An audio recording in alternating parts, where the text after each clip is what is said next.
Je suis Sylvain Elliot, compositeur de musique pour jeux vidéo principalement, et musicien en général, et compositeur pour le jeu jazz. Bonjour, alors je suis Louis Lim de la société Eggball, dont je suis le cofondateur et je suis aussi le directeur artistique.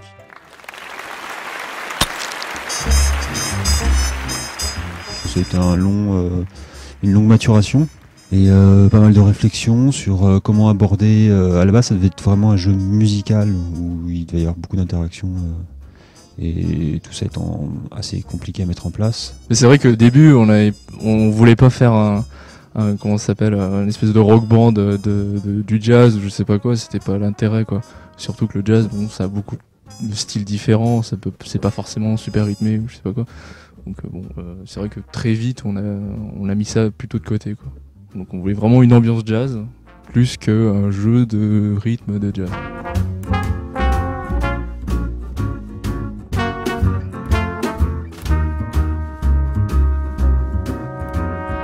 Au niveau du projet, on voulait un truc basé sur le jazz déjà. Moi j'écoutais un matin Louis Armstrong et je me suis dit j'aime bien le jazz. Clairement. Et en cherchant un peu, c'est vrai qu'il n'y a pas eu vraiment de jeu basé sur le jazz et tout ça. Il y a eu du blues avec les Blues Brothers et tout ça, mais il n'y a pas vraiment eu de choses sur le jazz. Donc on est parti là-dessus sur Louis Armstrong et le Jazz Age. Donc c'est les courants 1900-1920. Et c'est là où il y avait vraiment l'émergence du jazz, tout ça. Donc la Nouvelle-Orléans, toute l'ambiance qui est autour de ça. Donc voilà, le titre, c'était surtout le projet qu'on voulait et ça venait tout seul quoi en fait. En fait, à la base, c'était intéressant pour moi de faire ce jeu jazz parce que je viens plutôt du jazz. Même si ça fait longtemps que j'en joue plus, mais j'en ai joué pas mal. Il y a plein de trucs, moi je sais pas, toutes les musiques de Nintendo sont super cool et tout ça, Zelda, machin, tout ça c'est super. Il y a plein de trucs bien en musique de jeux vidéo, mais j'ai pas de grands compositeurs à proprement parler quoi, qui m'interpellent. J'ai fait du jazz, après j'ai fait de la pop. En ce moment je fais du jeu vidéo, donc je m'intéresse un peu à tout ce qui se fait en musique de jeux vidéo et tout ça, mais là il y avait en gros les dernières en musique de jeux vidéo, il y avait Sword and Sorcery qui était assez cool. Danny B aussi, c'est pas mal ce qu'il fait. Pour ce qui est de la musique de jeux vidéo, il y a quelques trucs qui m'interpellent aujourd'hui. Et après, de plus en plus, je me tourne vers des musiques qui sont hyper vieilles, du vieux rock, du classique, du contemporain. Enfin, beaucoup de musique de film en fait. J'écoute aussi beaucoup de musique de film. Enfin, je suis aussi très intéressé par le cinéma. Et donc voilà, le pont il se fait principalement là, quoi. S'il y a un lien à faire entre la musique et l'image, ça serait plutôt vers le cinéma, quoi. Donc le jeu vidéo en découle aussi, quoi. Ce qui est arrivé de plus simple et de plus évident, c'est de dire qu'il y avait 5 personnages, disons qu'il y a 4 personnages qui se sont présentés, parce que le premier est de fait présenté, parce que c'est le personnage principal. Et que c'était 5 personnages musiciens et que donc chaque musicien arrivait au fil du jeu. Et donc naturellement la musique devait se construire en fonction de l'arrivée de ces musiciens. Donc à la base il y a juste le premier personnage, donc Trump, qui fait la trompette. Donc juste trompette avec la batterie qu'on comprend comme de base, l'instrument de base qui est là sans qu'on ait besoin de l'introduire, c'est le rythme.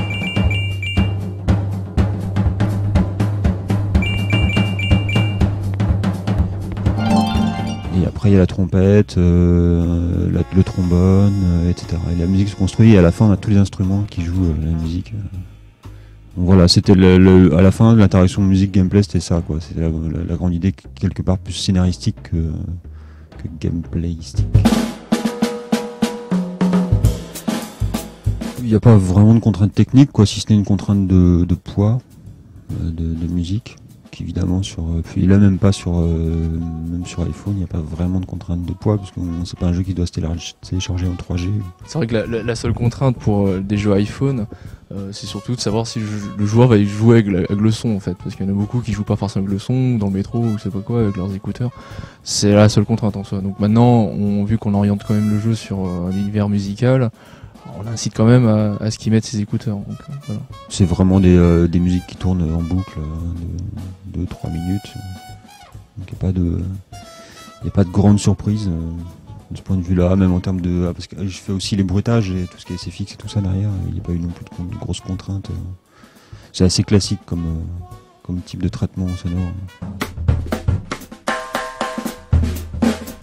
Bonjour, je m'appelle Simon Habitant et je suis game designer sur le jeu Jazz Trump Journey. Alors on a pris son autobiographie. Alors pourquoi celle-là ? En fait c'est très simple. En fait comme c'est son autobiographie, il parle à la première personne, donc il a une manière de s'exprimer. Et surtout il est assez exhaustif sur toutes les petites anecdotes qui font que le jeu au final va être complet. Donc le personnage principal reprend des expressions que lui avait.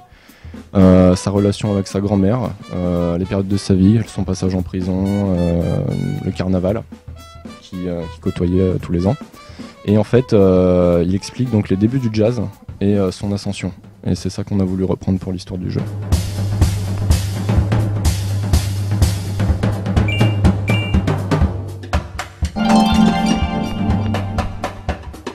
On n'a pas voulu donner de leçon de morale avec ce jeu. Nous, on n'a aucune position particulière sur le sujet. Ce qu'on voulait, c'était mettre le joueur à cette époque et qu'il vive en fait les débuts du jazz et qu'il voit à travers ça comment était la société de l'époque. Et donc, on a un premier message dans le jeu qui, lui, est vivre ses rêves et réaliser ses rêves. Parce que Trump, dans le jeu, comme Louis Armstrong, est pauvre, ne part de rien pour avoir une certaine réussite. Par contre, le second niveau de lecture, qui est en rapport avec le racisme, ce message-là, c'est aux joueurs de se le faire. Parce que la fin de l'histoire, je vais pas le dire, mais raconte comment ça s'est terminé pour Louis Armstrong avant qu'il parte à Chicago. C'est vrai que c'est un sujet assez dur quand même, assez lourd quand même. Et moi, dans mes aspirations graphiques, en fait, je me suis vachement inspiré des cartoons de l'époque, en fait. Donc, ma principale inspiration était le Steamboat Willie de Mickey. Donc, avec des bras un peu élastiques, tout ça. Et c'était justement une manière aussi de détourner, on va dire, le sujet lourd, sérieux, qui est le racisme. Et faire en sorte qu'on a un jeu quand même sympathique, une ambiance sympathique, avec des codes liés au cartoon, tout ça avec un personnage noir qui est très rare dans le jeu vidéo. Ouais, j'en ai pas recensé beaucoup du moins. Et donc voilà, graphiquement parlant, déjà dès qu'on joue un personnage noir, ça veut déjà dire beaucoup de choses. Et le contraste noir et blanc dans le jeu est quand même très bien marqué. Toutes les choses importantes à lire sont dans les codes noirs et blancs en fait. L'échelle justement, ça a été notre plus gros souci. Parce qu'en fait, en testant tous les jeux de plateforme d'iOS, ou globalement tous les jeux tactiles de plateforme, il n'y avait pas d'échelle. Et donc nous, on avait cette problématique de l'échelle, qui était comment est-ce qu'on allait faire pour monter. Et donc on a opté pour un système de boutons dynamique, donc qui apparaît uniquement quand on en a besoin, pareil pour les caisses. Et en fin de compte, avec ce système-là, ça permet de ne pas surcharger et uniquement d'avoir des boutons qui nous encombrent, mais au final la caméra fait en sorte que non, uniquement au moment où on en a besoin. On a fait plusieurs itérations. En fait, au départ, on voulait un stick, puis après on a dit non, c'est pas possible. Le stick, les gens sur iPhone, ils aiment pas ça, c'est pas possible. Du coup, on a opté pour gauche-droite. Après, oui, l'échelle au départ était à droite. Les boutons apparaissaient à droite, par exemple. Sauf que quand on est à côté d'une caisse et d'une échelle, les boutons s'alternent et ça crée des bugs. Donc on a revu plusieurs fois le système pour que ça fonctionne bien. Ce qui était important aussi par rapport à l'iPhone, c'est au niveau de la caméra, c'est qu'il fallait que les boutons ne gênent pas le joueur, etc. Donc on avait toujours une espèce de norme pour que les caméras suivent en fait bien Trump sans pour autant que ça gêne l'action, sans pour autant que le joueur se dise où est-ce que se trouve machin, ou le bouton il apparaît sur Trump et je vois plus les informations, etc., etc. Donc un gros travail de caméra a été fait aussi pour ce jeu. Alors en fait, pour ce qui est de la difficulté, c'était une sorte de mise en évidence de la vie d'Armstrong, qui dit qu'il a essuyé pas mal de revers, qu'il en a bavé pour arriver jusque-là. Et on a voulu retranscrire un peu ce sentiment en faisant un jeu d'Ian Retry. On meurt souvent, on reprend vite le jeu, et au final, le but c'est que le joueur ne lâche pas le jeu et aille jusqu'au bout le plus rapidement possible, qu'il ait envie de découvrir la fin. clairement, bon, ça aurait été facile de prendre du noir et blanc, de faire un effet vieillot, un peu comme The Artist, le film, que j'ai adoré d'ailleurs. Mais bon, on est quand même 2011, bon, 2012 maintenant. Et donc il fallait quand même un espèce de visuel pop, quoi, je dirais, avec de la couleur, quelque chose qui dise que bon, on s'est inspiré de choses vieilles, anciennes, des années 1920 et tout ça. Encore, c'est pas si loin que ça. Mais il fallait quand même attirer quelque chose de nouveau. Voilà, c'est ce qu'on veut avec Ball, c'est toujours d'avoir un truc innovant, du graphisme innovant, que ça soit aussi original et tout ça. Donc dans tous nos jeux, on a cherché ça. Du moins, j'ai surtout mis le point sur à chaque fois l'originalité. Donc clairement, c'était le chemin que j'ai choisi, en tout cas pour Jazz. Donc c'est pour ça que c'est toujours très coloré et tout ça et tout ça. Et le noir et blanc, je l'ai gardé vraiment pour les éléments importants. Voilà. Et donc c'est aussi pour appuyer le côté racisme du jeu.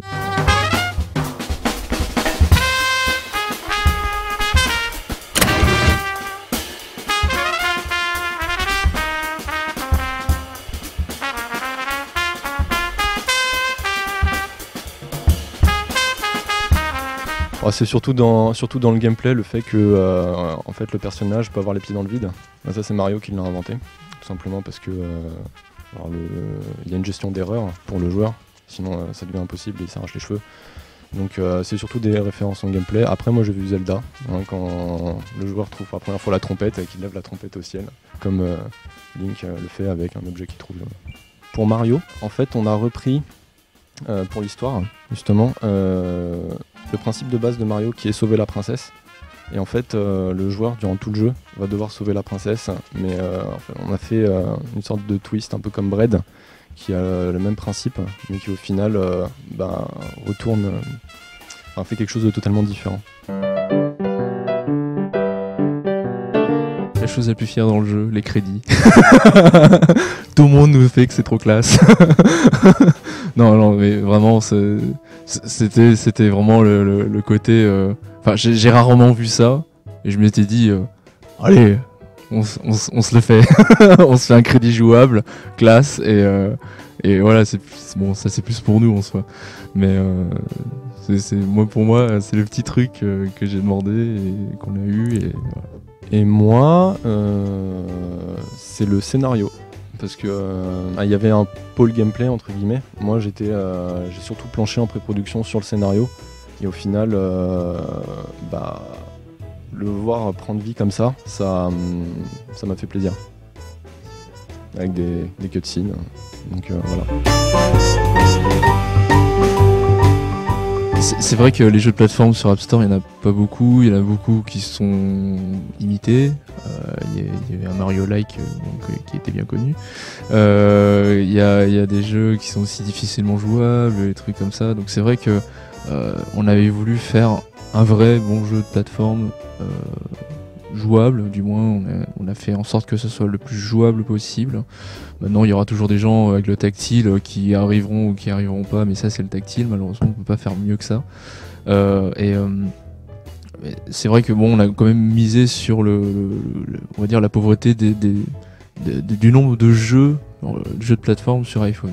Voilà. Si vous voulez soutenir un développeur indépendant en France, pensez à nous.